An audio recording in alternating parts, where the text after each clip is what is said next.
Tapurita Nuya Yalo. Durogoni Shaolande Lanchang. Durogoni Belanga Shao Dolo Solution. The Kulu. To yard that ma Tachima, to yard that Tachima, Sound Jinjin Sale. Ubo Dila, Sound Tenya, Durogoni Dware Lanchang. Pilusur, Sapida. Durogoni Shaolande. Shibadi La Sura. Puram Yaswa. Mapogi, Chengala Majai. Pisikabura Riga, Lanyone. Yamaya Kabira Lam, Durosin Yadiriga, Lanyon Bidi. Durogoni, Tuare Lanchon. Yasavia Puella de Kajaro. Gide Pobiro Simeon and Lanjoni Tapiro Pola Avadi Laru Shibadi Laru Sura Adanava Kamaleve Durogoni Shaolan and Lanjoni. Pero Alano de Achigan Duros and break that Nene. Today we have Pia Long Sare Durogoni Shaolan and Lanyomo Shaolanja Yilu. Say Tema Gogo Chinu way 1 year for Chiba. Chinu 1 year for Chib.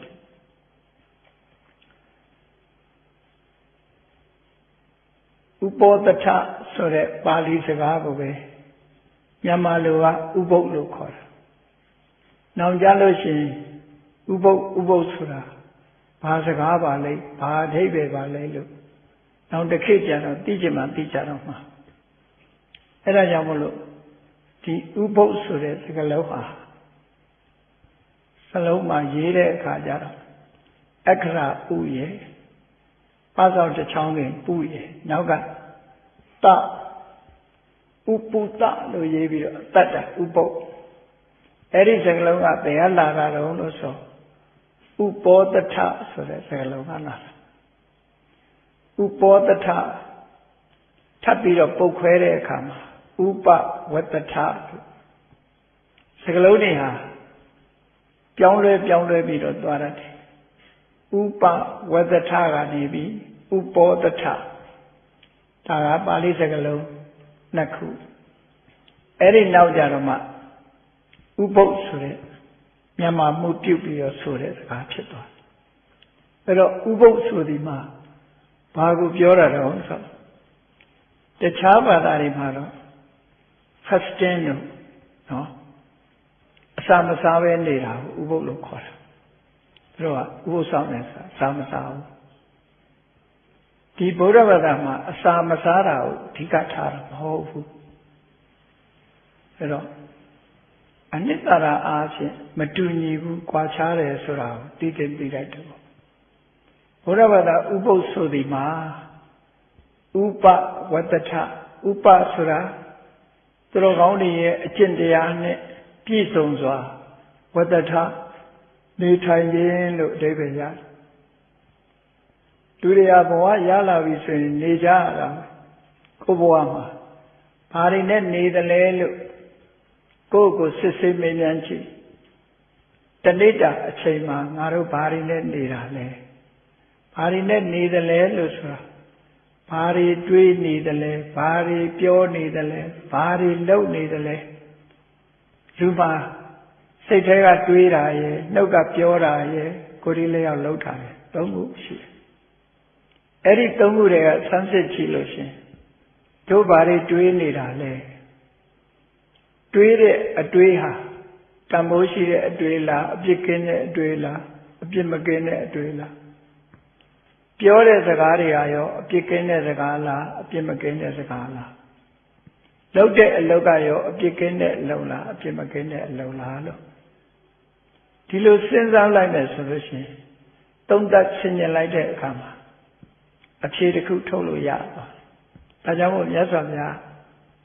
Bahukara Bakery, Pisa Wakana, Goodly do Tamedu. A Pikin at Lodi. Kudu Longani ne Badala Lushi. Since I'm singing Donda Muha, Imdama Yipare, အမှတ်တမဲ့မနေရဘူးစဉ်းစားဆင်ခြင်သုံးသပ်ကြည့်ရမယ်သုံးသပ်ကြည့်လိုက်တဲ့အခါမိခွန်းထုတ်ကြည့်လိုက်အဖြေတစ်ခုထွက်လာတဲ့အဖြေပေါ်ကြည့်ပြီးတဲ့အခါမှာကိုယ်လမ်းကြောင်းကိုမှန်အောင်လျှောက်လမ်းမှုဒါဘုရားမြတ်စွာရဲ့တပိတာဝကတွေဟာသူများကိုအားကိုးရတဲ့ပုဂ္ဂိုလ်မျိုးမဟုတ်ဘူးသူကကိုယ်တိုင်လုပ်ရမယ့်ကိစ္စတွေပဲဒါတွေကိုစဉ်းစားသုံးသပ်တယ်သုံးသပ်ပြီးရင်အဖြေထုတ်လိုက်ဘာတွေတွေးတယ်လဲဆိုတာတစ်ခုဘာတွေပြောပြီးတော့နေတာလဲဆိုတာတစ်ခုဘာတွေလုပ်နေတယ်လဲတော့ပြောကောင်းပြောလိမ့်မယ်ဘာမှလည်းမပြောဘူးဘာမှလည်းမလုပ်ဘူးအိတ်နေတာလို့ဆိုတာလည်းရှိချင်ရှိမယ်ပေါ့အဖြေဟာအဲ့တော့ဘလို့အကျိုးရှိတဲ့အလုပ်တွေကိုလုပ်နေတယ်လေတွေးတဲ့အတွေးဟာကိုတွေးပြီဆိုရင်အကျိုးရှိတဲ့အတွေးပြောပြီဆိုလို့ရှိရင်လည်းအကျိုးရှိတဲ့စကားလုပ်ပြီဆိုလို့ရှိရင်လည်းအကျိုးရှိတဲ့အလုပ်ဖြစ်ဖို့ရအတွက်အခုကကန့်သက်ချက်ကလေးတွေပြောလိုက်တာအခုဥပတိလာဆောင်ထိန်တယ်လို့ဆိုတဲ့နေရာမှာဘာတွေကိုထိန်းချုပ်လိုက်တယ်လဲဆိုရင်အလုံးနဲ့ပတ်သက်ပြီးတော့ကိုယ်လက်နဲ့အတွင်းကမုန်းတိမှုကိုအခြေခံတဲ့လှုပ်ရှားလာတဲ့ကိုယ်လက်နဲ့ကိုယ်ကိုအကြောင်းပြုပြီးတော့ကိုယ်နှုတ်နဲ့ဖြစ်စေတစ်ဖက်သားဟာဆုံးရှုံးနေတာသေဆုံးသွားတာမျိုးမရှိစေရအဲ့ဒါကငါရှောင်လိုက်ပြီဆိုတော့အဓိကအားဖြင့်ပါဏာတိပါဒဝေရမဏိသိက္ခာပရံသမာရိယာမိလို့ဆောက်တည်လိုက်တာဟာတရားဝါဒီပေါ်မှာမေတ္တာဆိုတဲ့အတွေ့အရင်တွေးပြီးတဲ့အခါကျတော့မှကိုယ်လက်နဲ့တရားဝါမြည်သည့်တရားဝါမှာတတ်တာဖြတ်တာမလုပ်ဘူးလို့ဆိုကာယကံမှုကိုထိမ့်သိမ့်လိုက်တယ်အပြစ်ရှိတဲ့ကာယကံမှုကိုထိမ့်သိမ့်ဆောက်ရှောက်လိုက်တယ်အဲ့ဒီထိမ့်သိမ့်ဆောက်ရှောက်ခြင်းဟာအပြစ်ကင်းတဲ့အလုပ်တစ်ခုကိုလုပ်ခြင်းပဲလို့ဒီလိုဆိုလို့ဒီနေရာမှာမလုပ်ဖဲနေတာကိုပဲလုပ်တယ်လို့ပြောရတယ်နော်မလုပ်ဖဲနေတာရှောင်လိုက်တာဟာမရှောင်ရင်အပြစ်ဖြစ်သွားမှာကိုရှောင်လိုက်တာကိုပဲကာယကံလို့ပဲပြောရတယ်အဲ့ဒါကကာယကံလို့ပဲဆိုတယ်ဥပမာမဲ့ပြောလိုက်တဲ့စကားကိုမပြောဘဲနဲ့နေလို့ရှိရင်လည်းအပြစ်ဖြစ်သွားတာရှိတယ်အဲ့ဒီအပြစ်ဖြစ်တာဟာဝစီကံလို့ပဲပြောတယ်မပြောဘဲနဲ့အပြစ်ဖြစ်တယ်ဆိုပါစို့တန်ဃာတော်တွေ15ရက်တည်းဥပုပ်ပြုတယ်လို့ဆိုတဲ့အခါမှာပါတိမောက်ပြတဲ့ကိုတော်ကမေးတယ်ကိုတော်တို့စင်ကြယ်ကြရဲ့လားအဘသင့်နာများရှိကြရလားရှိနေတယ်ဆိုရင်ပြောပါမရှိရင်တိတ်တိတ်နေပါဆိုပြောပါဆိုတာကိုမပြောဘဲတိတ်တိတ်နေလိုက်ရင်သူကမုတ္တဝါဒအဘထပ်တင်သွားတယ်ဘာလို့လဲဆိုရင်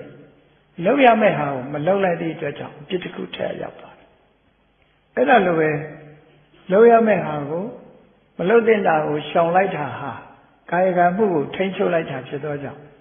ကောင်းတဲ့ကာယကံလို့ဒီလိုပြောရမှာထိမ့်ချုပ်ခြင်းဒီပဲလေကောင်းတဲ့ကာယကံဖြစ်သွားတယ်သူကအဲ့တော့အခုလိုမြင့်မြတ်တဲ့သူတော်ကောင်းတွေလိုက်နာကျင့်သုံးတဲ့ကိုချင်းတရားနဲ့ပြည့်ပြည့်ဝဝတနေ့တာအချိန်ကုန်ဆုံးစေတာကိုပဲဥပုသ်ဆောင်တယ်လို့ခေါ်တာနော်ဥပုသ်ဆောင်တယ်ကိုယ်ကစီကံချက်တွေသတ်မှတ်လိုက်တယ်ဒီကနေ့ဒီဒီတရားကိုမှမတတ်ဘူးသူတော်ဘာဥစ္စာမတရားယူတာမလုပ်ဘူးအပြမစရိယာဆိုတဲ့မမြတ်သောအကျင့်မျိုးကိုမကျင့်ဘူးနှုတ်နဲ့ပတ်သက်ပြီးလိမ်လည်ပြောကြတာမလုပ်ဘူးဟောဒါရှောင်ကျဉ်မှုလေးတွေကိုယ်စီကံချက်ထားလိုက်တာကာယကံစီကံချက်ထားတယ်ဝစီကံစီကံချက်ထားတယ်သူရမေရယမွေးစေဝါမသုံးဘူးဒီကလေးရှောင်လိုက်တယ်အဲ့ဒီလိုမွန်မြတ်တဲ့အဖြစ်နဲ့နေထိုင်တာကိုပဲဥပုသ်ဆောင်တယ်လို့ခေါ်တာအဲ့ဒီမှာထပ်ဆင့်ပြီးတော့ဝိကာလဘောဇနာဝိကာလဆိုတာသူကကာလနဲ့ဝိကာလနှစ်ခုခွဲရကာလဆိုတာနာနဲ့အချိန်ကိုကာလလို့ခေါ်တယ် ဝိကာလဆိုတာနာနဲ့နေ့လယ်ပိုင်းနဲ့ညပိုင်းကိုဝိကာလလို့ဒီလိုသတ်မှတ်တယ်အဲ့တော့နာနဲ့အာယုန်တက်ချိန်ကနေစပြီးတော့12နာရီအထိကိုကာလစားချိန်လို့သတ်မှတ်လိုက်ပြီးတော့12နာရီကနေပြီးတော့နောက်တည့်အာယုန်တက်အထိကိုဝိကာလလို့ဒီလိုသတ်မှတ်တာအဲ့ဒီဝိကာလအချိန်မှာစားတော့ခြင်းမှာရှောင်ခြင်းပါတယ်လို့ဒီလိုဆိုတော့အဲ့တော့ဒါတက်တဲ့အငတ်ခန္ဓာလားလို့ဆိုမဟုတ်ဘူးသူမြတ်စွာဘုရားကတက်တဲ့အငတ်ခန္ဓာလားလို့ဆိုမဟုတ်ဘူးသူတွေဟာစားနေကြတာတွေကအပူစားကြတာများအပူတွေစားကြတာများစားခြင်းရဲ့မူလရည်ရွယ်ချက်ကဘာလို့ဆိုအသက်ရှင်ဖို့စားတယ်အသက်ရှင်ဖို့စားတာတဲ့လူတွေကကြိုက်လို့ဆိုတာကိုစားကြတာများကြိုက်လို့စားကြတာအပူတွေစားကြတယ်အဲ့ဒါလို့အပူစားခြင်းဖြင့်မလုပ်ရဘူးအပူတွေလှုပ်လာတယ်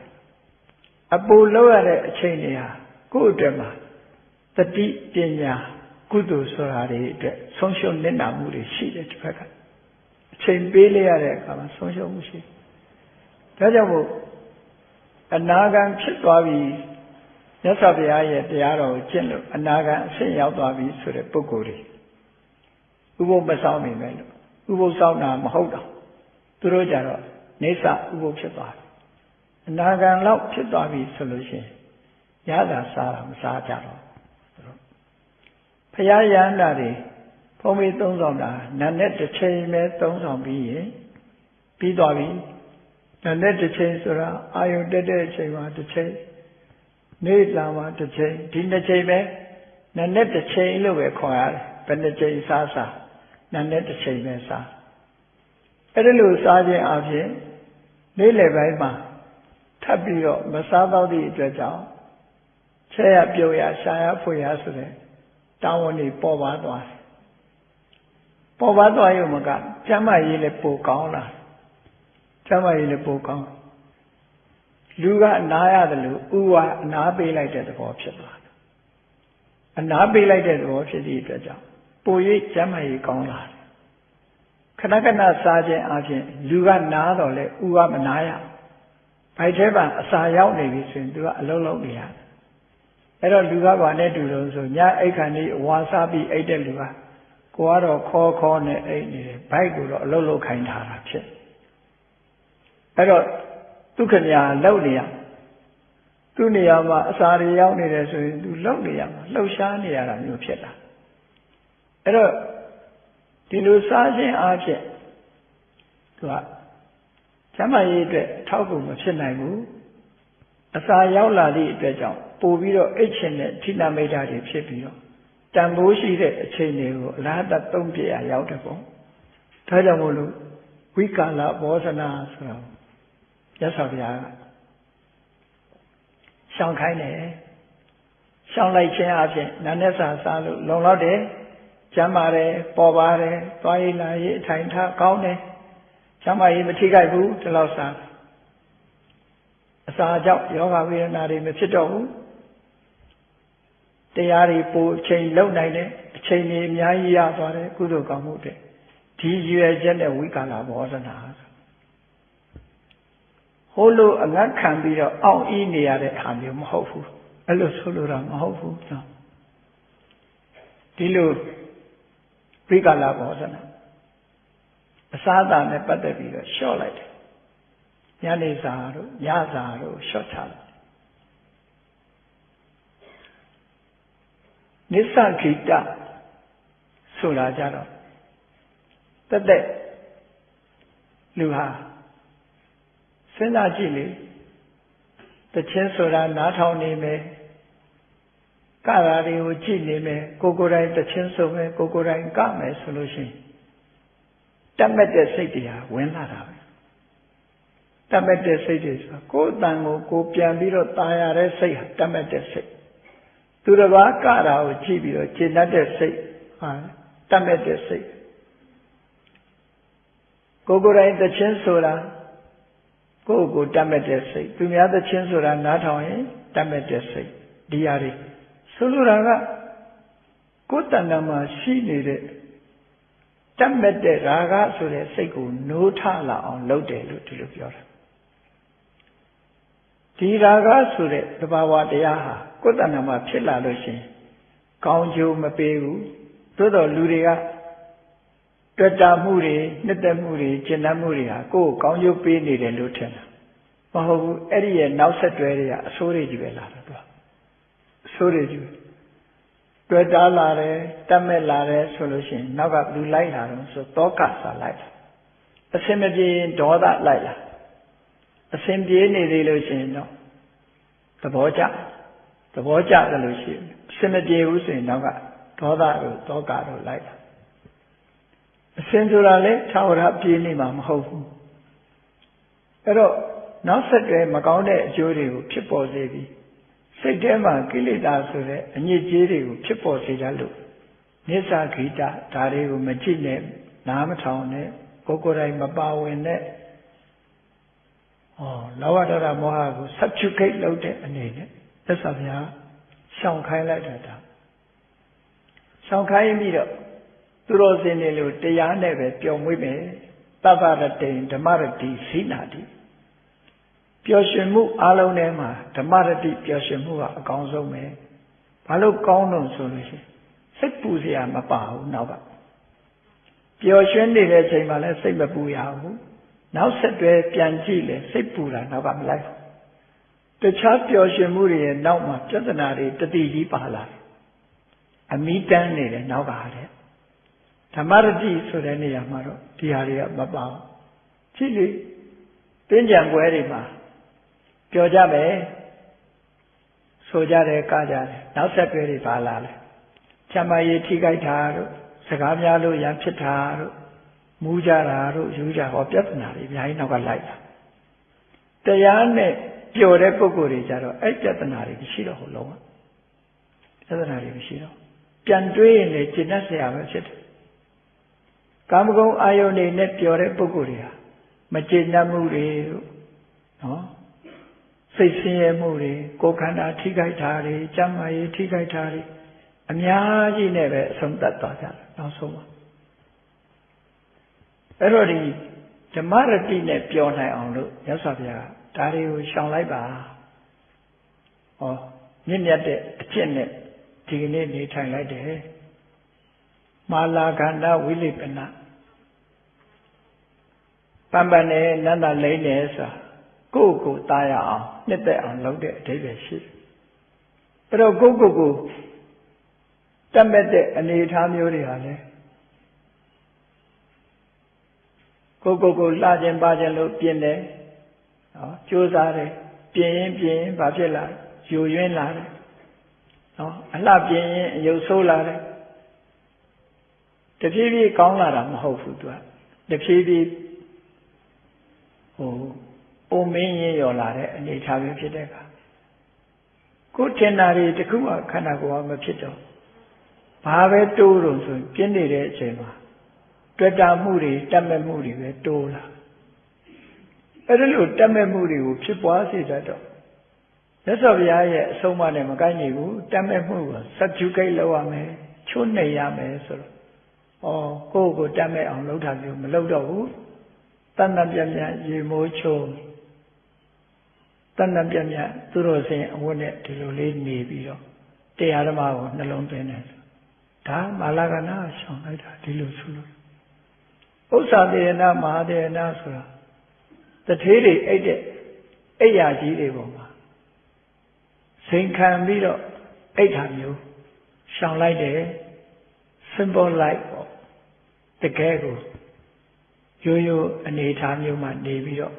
စိတ်ထဲနှလုံးထဲကတရားဓမ္မအာယုံပြုပြီးတော့နေလိုက်တယ်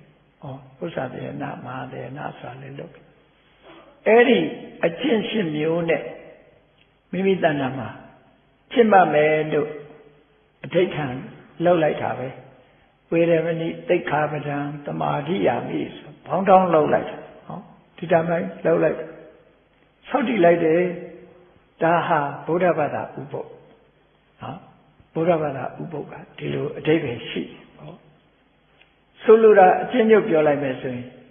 ဥပုပ်ဆောင်ခြင်းသည် လောဘနဲ့ဒေါသကိုထိန်းချုပ်ခြင်းပဲဖြစ်တယ်ကိုယ်တဏ္ဍာမှာလောဘမဖြစ်အောင်ဒေါသမဖြစ်အောင်လောဘဒေါသကြောင့်ဖြစ်ပေါ်လာမဲ့ကာယကံနဲ့ဝစီကံနှစ်ခုကိုထိန်းချုပ်လိုက်တာကိုချင်းသီလပဲအဲ့ဒီကိုချင်းသီလနဲ့ပြည့်ပြည့်ဝဝကျင့်သုံးနေထိုင်တာကိုပဲဥပုသ်ဆောင်တယ်လို့ခေါ်တယ်ဥပုသ်ဆောင်အဲ့တော့သိအိဗယ်ရှိတာမြတ်စွာဘုရားကဟောတယ်ဥပုသ်သီလဟာအခုလိုနေလို့ဘယ်လိုအကျိုးကျေးဇူးတွေရနိုင်လောကလူတွေဆိုတာအကျိုးအရမှလုပ်ချင်တယ်လေဘလောက်အကျိုးရှိလို့လဲလုပ်ပြီးဘာမှလည်းမထွက်ဘူးပြင်းစရာကြီးလားဖြစ်လာတော့လဲဘာအကျိုးရဆုံးဆိုမြတ်စွာဘုရားအခုလို7ပါးသီလနဲ့ထိမ့်သိမ်းဆောက်ရှောက်နေထိုင်လိုက်မယ်ဆိုလို့ရှိရင်အကုသိုလ်တွေကိုထိန်းချုပ်လိုက်တာဖြစ်သောကြောင့်ဒီနေတဲ့အတွင်းရရှိလိုက်တဲ့သီလကုသိုလ်ဟာအလွန်ပဲကြီးမားတဲ့အကျိုးကျေးဇူးကိုပေးနိုင်တယ်။ဘလောက်ထိတန်ဖိုးကြီးတယ်လဲဆိုတော့ဝိတ္တခါကျောင်းမကြီးကိုမြတ်စွာဘုရားဟောတော့ကမ္ဘာလောကကြီးမှာရှိတဲ့စိန်ရွှေရတနာအလုံးတွေအဲ့ဒါကတပုံပုံဟောဒီ7ပါးသီလစောင့်လို့ရလိုက်တဲ့အခုလိုစနစ်တကျမုံမုံမြတ်မြတ်လေးလေးနက်နက်စောင့်ရှောက်လို့ရလိုက်တဲ့ဥပုသ်သီလကတပုံပုံအဲ့ဒီကမ္ဘာလောကကြီးမှာရှိတဲ့စိန်ရွှေရတနာတွေရဲ့တန်ဖိုးဟာတဲ့ဥပုသ်သီလကို16စိတ်တစ်စိတ်တောင်တန်ဖိုးမရှိဘူးလို့ဒီလိုပြောတယ်များလာသီလလို့ထင်ကောင်းထင်တယ်သက်သာဘုရားက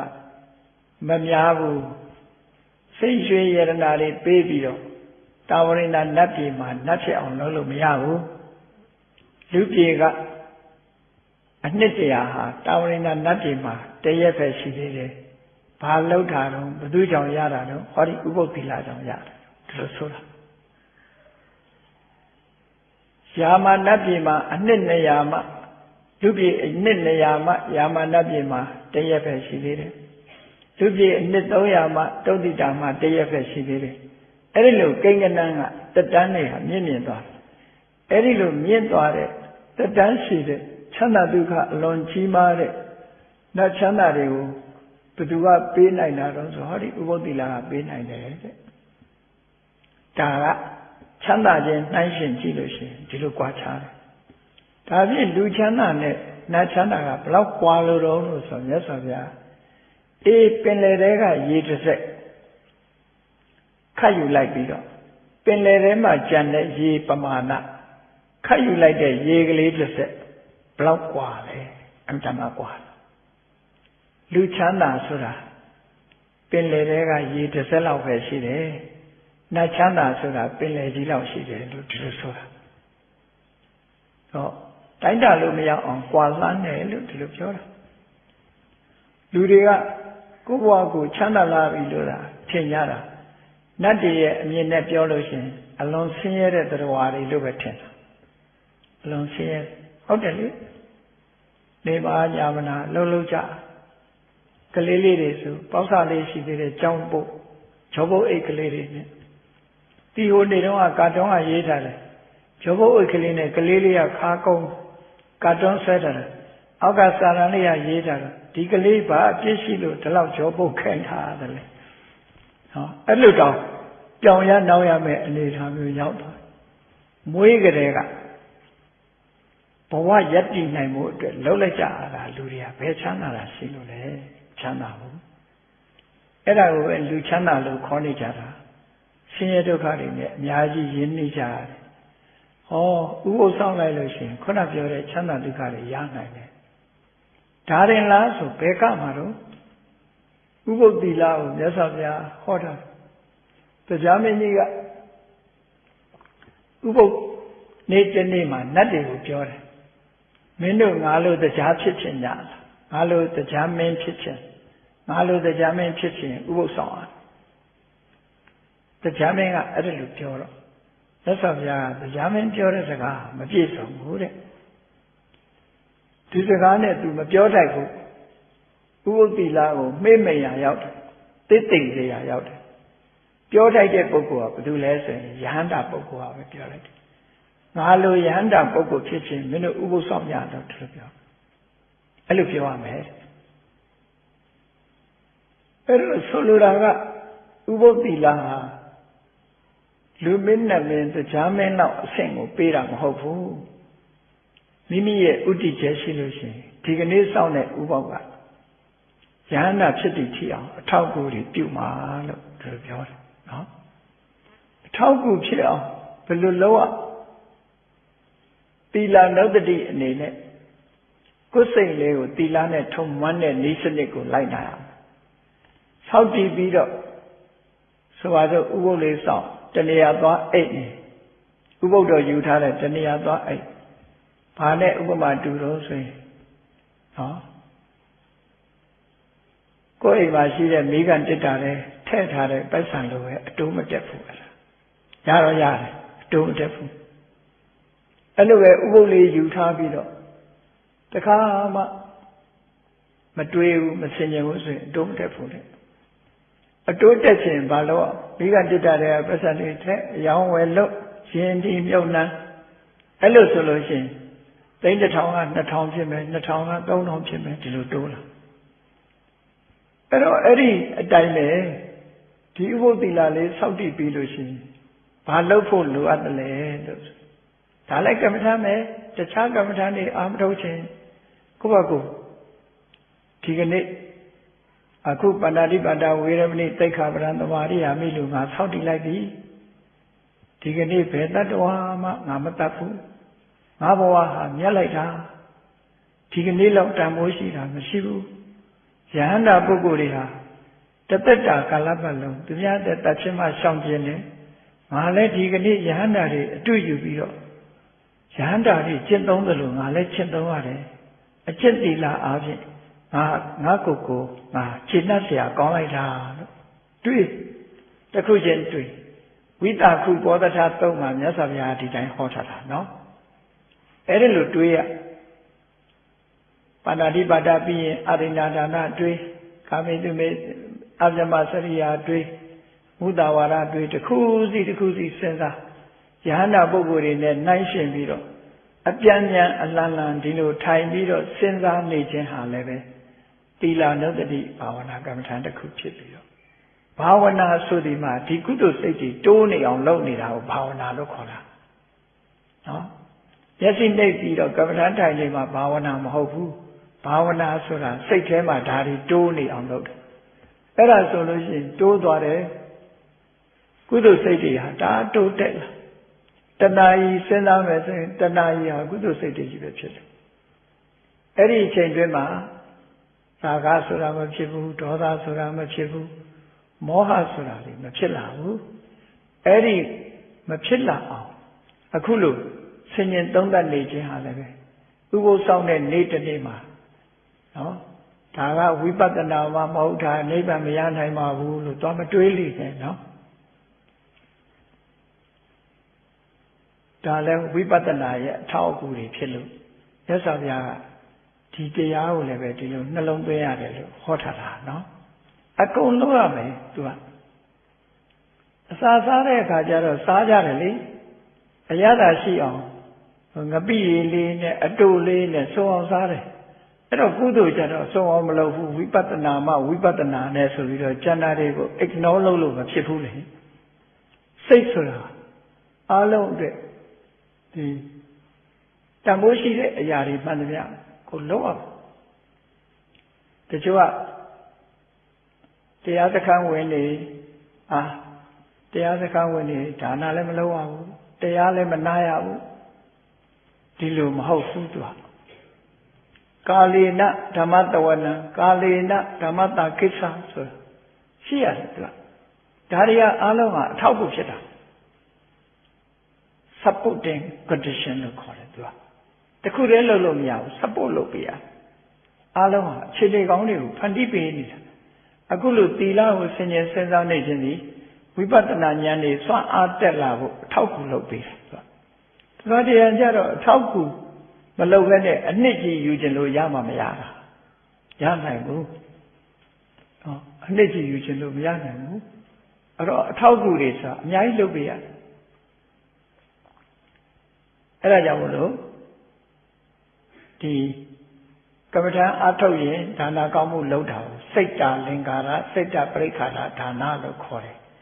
ကမ္မထာဝိပဿနာစိတ်ကိုပံ့ပိုးပြီးအချမ်းရံအနေနဲ့လုပ်ပေးတာတဲ့ပို့ပြီးတော့စွမ်းအားတွေတက်တယ်အခုလို့သီလနဲ့ဆင်ញင်လိုက်လို့သီလအခုလို့ကိုစောင့်ထိန်ထားတဲ့သီလကိုဆင်ញင်ခြင်းဖြင့်ဝိပဿနာဉာဏ်ကိုဘယ်လိုအထောက်အကူပြုတာလဲလို့သိချင်တယ်ဆိုရင်မြတ်စွာဘုရားရှင်းဟောတာဘယ်လိုအထောက်အကူပြုလို့ကိုသီလကိုဆင်ញင်လိုက်တာနဲ့စိတ်ထဲမှာခြေနှက်မှုတွေဖြစ်လာဒါဖြစ်မဖြစ်ကိုယ့်ကိုလောက်ချစ်နော်ခုနလို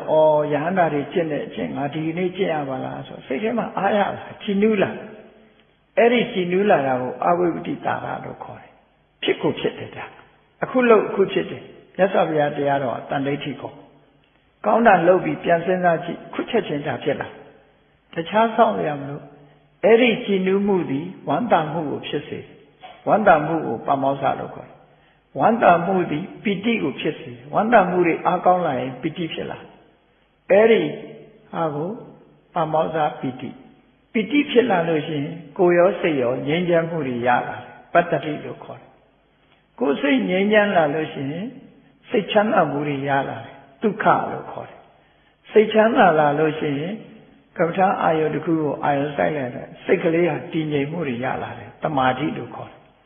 အဲ့ဒီတမာတိဆိုတဲ့တည်ငြိမ်မှုရလိုက်တဲ့အခါကျတော့အတိညာဟာဘာဖြစ်လာလဲဆိုရင်ဘာကိုစဉ်းစားလိုက်သူ့ရဲ့အတိညာဟာယထာဘူတညာနာတတနာတဲ့နော်အမှန်တိုင်း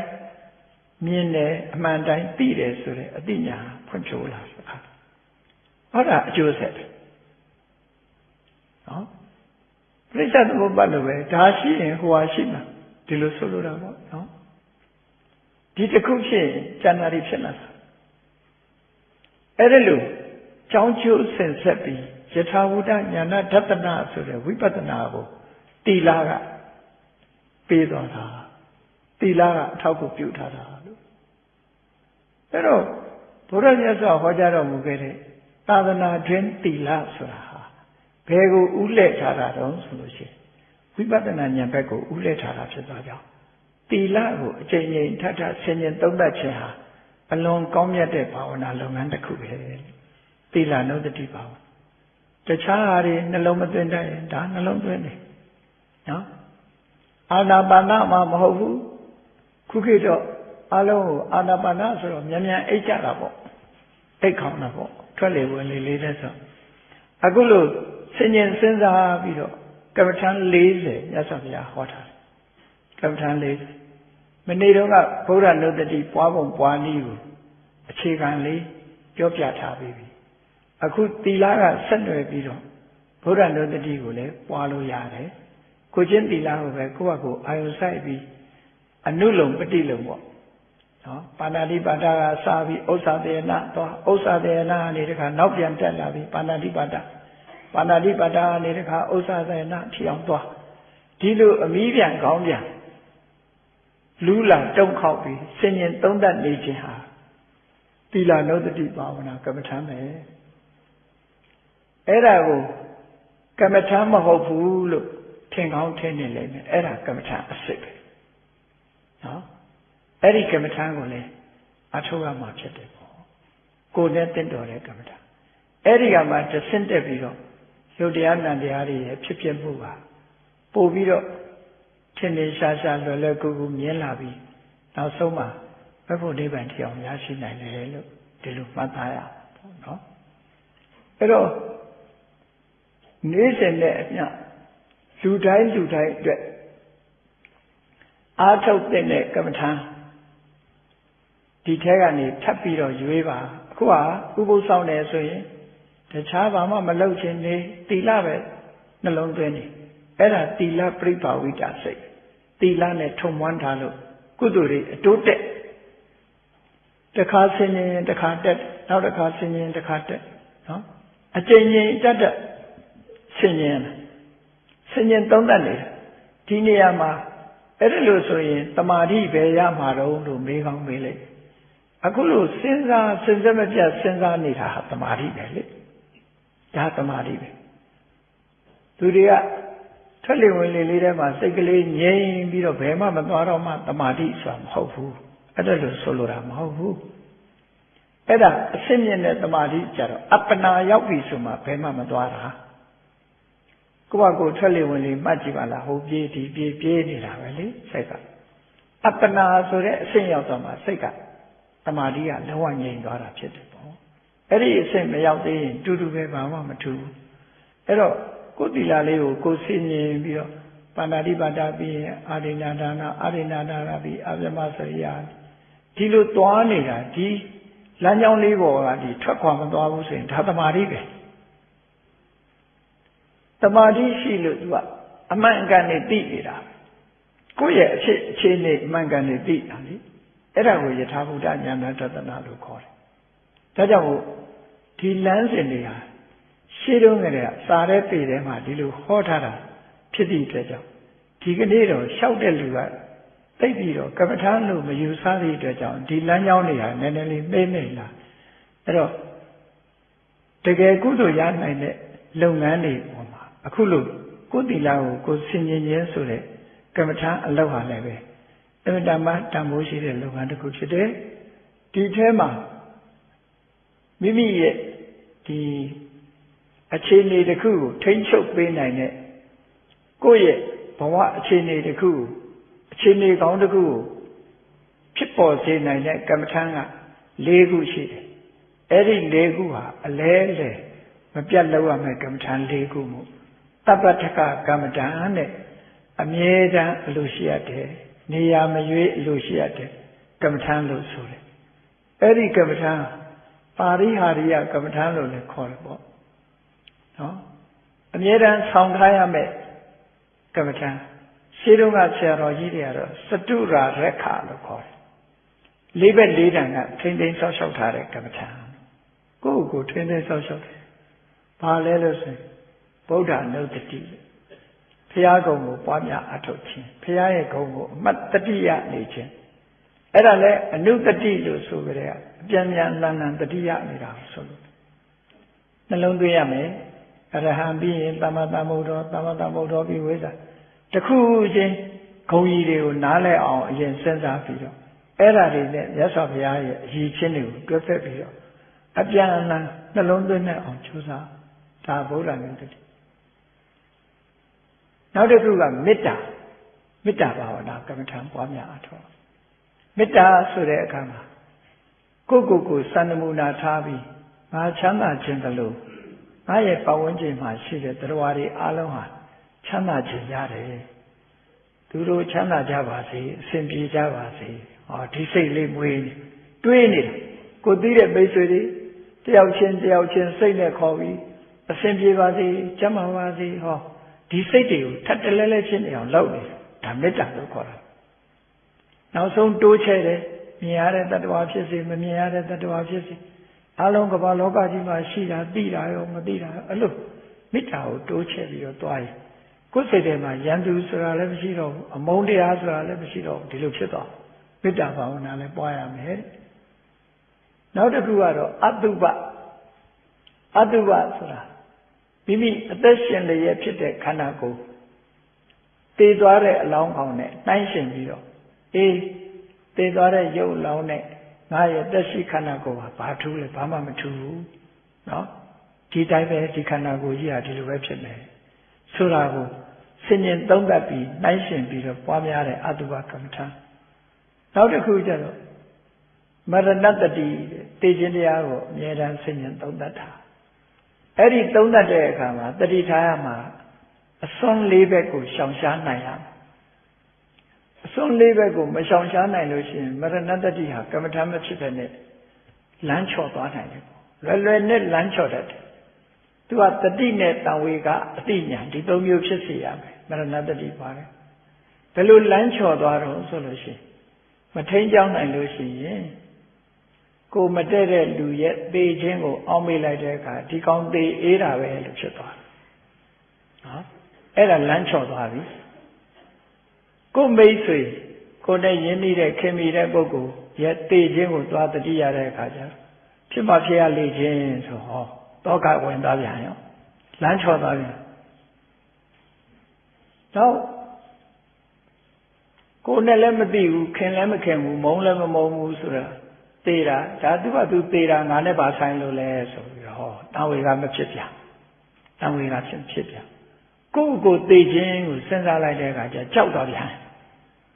အဲ့ဒီလိုကိုတွေးလို့ကြောက်ရင်မုန်းသူကိုတွေးလို့သေအေးတာပဲလို့စဉ်းစားမိရင်နော်ခင်မင်တဲ့ပုဂ္ဂိုလ်သေတာကိုစဉ်းစားမိလို့တောကဖြစ်ရင်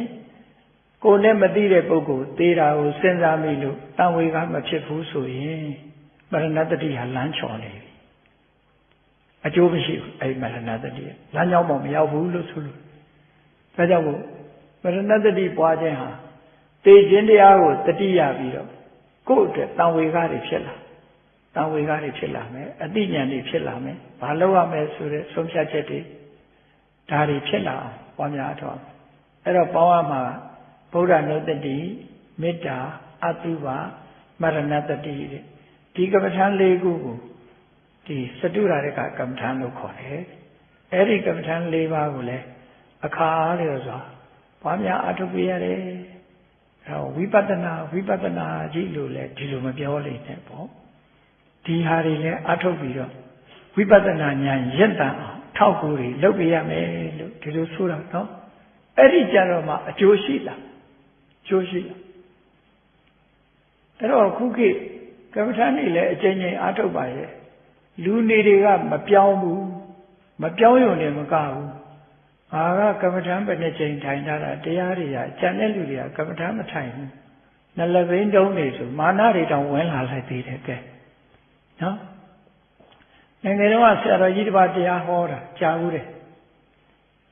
ကမ္မထာရိပ်တာမဝင်ခင်ကတရားအထုတ်ခင်တော့ခင်မင်မာတဲ့ရိပ်တာကပြန်လာကြတဲ့ကသူကစကားမပြောနိုင်တော့ဘူးကျန်တဲ့လူတွေကိုအထက်မတန်လို့ဖြစ်ကုန်အဲ့ဒီလိုတွေတော့ဖြစ်တတ်တယ်နော်ဒါတတိထားစရာတွေပေါ့နော်အကုသိုလ်ကိုအကုသိုလ်မှန်သိဖို့စပယ်နှံများလို့ပဲအတိတရားရှိလာတဲ့အခါစပယ်နှံဟာအဆန်ထက်လာလို့ရှိရင်ငိုက်လာထောင်းမလာဘူးစဝါးတွေဟာအဆန်ထက်လာလို့ရှိရင်ငိုက်ကြသွားသူတော်ကောင်းဟာလည်းဒီလိုပဲတရားထိုင်လို့ငိုက်တာပြောတာမဟုတ်ဘူးနော်မမာနဆိုတဲ့ဂျိုးမထောင်တော့ဘူးသူကလူဟာရိုးကျိုးသွားစိတ်ဓာတ်တွေထောင်သွားတယ်ဆိုရင်စိတ်ဓာတ်တွေရိုးကျိုးသွား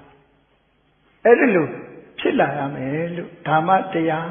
တွေ့တယ်လို့ဒီလိုပြောပါတဲ့ကောင်းပြီတရားချက်ခင်သူတော်စင်ပြိဿအပေါင်းတို့မိမိတို့တစ်တော်ရာကမ္မထာကိုမိမိတို့ကိုယ်တိုင်ရွေးချယ်ပြီးတော့ဘယ်ကမ္မထာနဲ့အာထုတ်ကမ္မထာအလုတ်ဟုသည်မှာစိတ်ထဲမှာကိလေသာတွေမဖြစ်အောင်ထိန်းခြင်းသာဖြစ်တယ်အကုသိုလ်မဖြစ်အောင်ဘာတွေနဲ့ထိန်းတာတော့ဆိုတော့တတိနဲ့ထိန်းတယ်တမာရီနဲ့ထိန်းတယ်ပညာနဲ့ထိန်းတယ်အဲ့ဒီတတိတမာရီပညာဆိုတဲ့တရားတွေကိုယ်တဏ္ဍာမှာဖြစ်အောင်လှုပ်ထားရဲတိုးပွားလာအောင်လှုပ်ထားရဲကိုဘာဝနာအလုတ်လို့ခေါ်ပါတယ်စိတ်ဟာအဓိကပဲဖြစ်တယ်ဆိုတာကိုမှတ်သားနာယူပြီးတော့ကိုယ်တဏ္ဍာမှာလောဘဒေါသမောဟမဖြစ်အောင်လှုပ်နေခြင်းဟာအကျိုးပဲလို့တောင်မြင်မြောက်မြင်မြင်ဖို့လှုပ်တာမဟုတ်ဘူးနော်တောင်မြင်မြောက်မြင်နေလှုပ်ဖို့လှုပ်တာမဟုတ်ဘူးကိုယ်တဏ္ဍာမှာလောဘထိတ်နိုင်ဖို့လှုပ်တာနော်အဲ့ဒါဟာအရေးကြီးဆုံးပဲမှန်ကန်တဲ့လမ်းကြောင်းပဲဖြစ်တယ်လို့ကိုယ်စီမှတ်သားပြီးတော့ဘုရားမြတ်စွာဟောကြားတော်မူခဲ့တဲ့တရားနည်းစနစ်အတိုင်းလိုက်နာကျင့်သုံးနိုင်ကြပါစေ